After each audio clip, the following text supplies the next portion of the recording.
આજે કિચન સિરીઝમાં રોસ્ટેડ ચેવડો બનાવીશું. તો એના માટે નાયલોન પૌવા લીધા છે, સાથે થોડા મમરા અને મખાણા પણ લઈશું.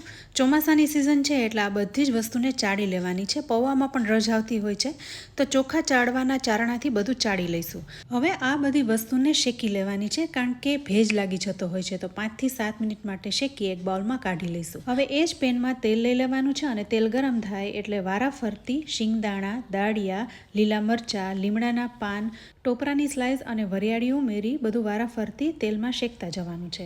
સાથે તેલમાં જ હળદર ઉમેરી દઈશું એટલે ચેવડામાં કલર સરસ આવે. આ બધું મિક્સ થઈ જાય એટલે પૌવા, મમરા અને મખાણાને ઉમેરીને ફરી મિક્સ કરીશું. ત્યારબાદ આમાં સ્વાદ પ્રમાણે મીઠું, દળેલી ખાંડ અને થોડો આમચૂર પાવડર ઉમેરીશું એટલે ટેસ્ટમાં એકદમ બેસ્ટ લાગે. આ રોસ્ટેડ ચેવડાને તમે 1 મહિના સુધી સાચવી શકો છો. તો તૈયાર છે રોસ્ટેડ ચેવડો.